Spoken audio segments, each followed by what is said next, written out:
Brussels has issued a fresh warning that it is up to the UK to come forward with proposals if it wants to break the deadlock in the stalled Brexit negotiations.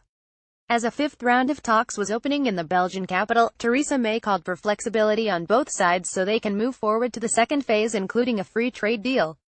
In a statement to MPs updating them on progress since her Florence speech last month, the UK Prime Minister will say that the initiative now lies with the EU side, adding the ball is in their court. But at his daily press briefing in Brussels, the European Commission's chief spokesman, Margaritas Schinas, insisted the next move had to come from the UK. There is a clear sequencing to these talks. There has been so far no solution found on step 1, which is the divorce proceedings, so the ball is entirely in the UK court for the rest to happen, he said.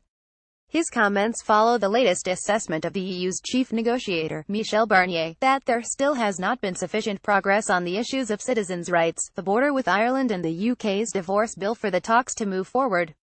Downing Street insisted there had been a constructive response to Mrs May's Florence speech in which she promised to honour the UK's outstanding financial commitments and offered to continue paying into the EU budget during a 2-year transition following Brexit.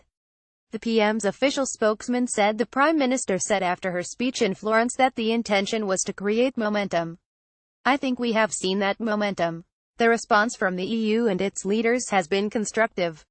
However, it looks increasingly unlikely that EU leaders will agree that they can move forward to the second phase when they meet in Brussels later this month.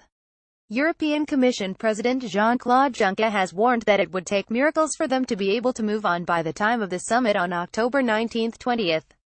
In her Commons statement, Mrs May will tell MPs she is optimistic that she will get a positive response from the remaining 27 member states and they will prove the doomsayers wrong. A new, deep and special partnership between a sovereign United Kingdom and a strong and successful European Union is our ambition and our offer to our European friends, she will say.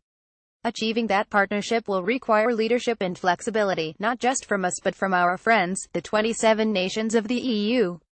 And as we look forward to the next stage, the ball is in their court. But I am optimistic we will receive a positive response. Because what we are seeking is not just the best possible deal for us, but also the best possible deal for our European friends too.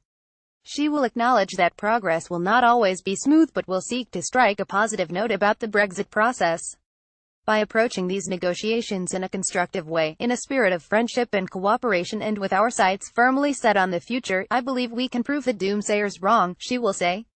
I believe we can seize the opportunities of this defining moment in the history of our nation. PA